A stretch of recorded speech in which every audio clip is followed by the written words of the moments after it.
જય શ્રી કૃષ્ણ. અમારો વિડીયો અવશ્ય જોજો and like subscribe and share અવશ્ય કરજો. Thank you. જય શ્રી કૃષ્ણ. જય કેશ. ફેન્ટાસ્ટિક મહેતા યુટ્યુબ ચેનલ પર ફરીથી આપનો પ્રેમ મેળવવાના, આપનું દિલ જીતવા માટે આવી ગયો છું, હર્ષિત મહેતા. આજે હું તમને 3 વાત કહેવા માગું છું, જે મારા જીવનનો અત્યાર સુધીનો જોયેલો અનુભવ પણ છે અને મારો પોતાનો અનુભવ પણ છે. 3 વાતો એ એવી છે કે જીવનમાં જો તમે ઉતારી લેશો અને એ પ્રમાણે કરશો તો હું 100% શ્યોરિટીથી કહું છું કે તમારે સક્સેસ થવામાં કોઈ રોકી નહીં શકે.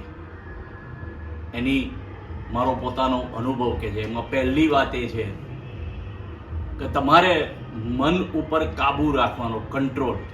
ગુસ્સો ગમે તેવો આવે, ગમે તેવું ખરાબ થઈ ગયું હોય આપણી જોડે, આપણે જાણતા હોવા છતાં કે ભાઈ આપણું ખરાબ થઈ રહ્યું છે અને ખરાબમાં ખરાબ વસ્તુ થઈ ગઈ હોય આપણી જોડે, પણ ગુસ્સામાં કોઈ દિવસ કોઈ પણ વ્યક્તિને કંઈ પણ બોલવાનું નહીં અને કોઈ નિર્ણય લેવાનો નહીં.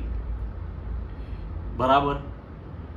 એ તમારે ધ્યાનમાં રાખવાનું. બીજો મુદ્દો મારો એ છે કે જ્યારે તમે બહુ ખુશમાં હો, બહુ ખુશી આવી ગઈ હોય તમારે, જ્યારે બી મનની અંદર અથવા તમારા કોઈ કાર્યમાં બહુ ખુશી થઈ ગઈ હોય, તો ખુશમાં કોઈ દિવસ એકદમ ઉમંગમાં આવી અને કોઈને કમિટમેન્ટ નહીં કરવાનું કે હું તમને આ કરીશ ને હું તમને આ કરીશ ને, આવું કોઈ દિવસ કમિટમેન્ટ નહીં કરવાનું.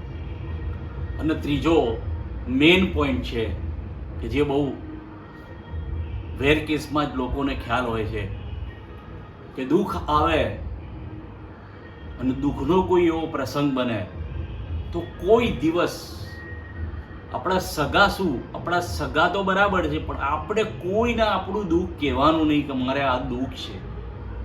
કારણ કે દુઃખમાં કોઈ હોતું નથી, સુખમાં પણ નથી હોતું કે દુઃખમાં પણ નથી હોતું. માટે દુઃખ આવે તો કોઈ દિવસ નાસીપાસ નહીં થવાનું, કેવલ ભગવાનનું સ્મરણ કરવાનું અને ભગવાનનું નામ લેવાનું, પણ કોઈની જોડે રોદડા નહીં રોવાના. દુઃખ આવે, દુઃખ ગમે તેવું આવે. જો તમને મારી આજની 3 વાત ગમી હોય તો લાઈક, શેર અને સબસ્ક્રાઈબ કરજો. અને તમે મને કોમેન્ટમાં તમારા પોતાના થોટ્સ, તમારા પોતાના વિચારો મને મોકલી શકો છો. હું એને સહર્ષે સ્વીકારી અને જે કંઈ ભૂલ હશે મારી એ સુધારી અને કરીશ. જો તમને ફરીથી કહું છું, આજનો મારો વિડીયો પસંદ આવ્યો હોય તો પ્લીઝ શેર, સબસ્ક્રાઈબ અને લાઈક અવશ્ય કરજો. હા, અને આજે દશા માતાનો છેલ્લો દિવસ છે, તો સર્વે ભક્તોને જય દશામાં. દશામાં સૌનું કલ્યાણ કરે. જય શ્રી કૃષ્ણ. જય આટકેશ.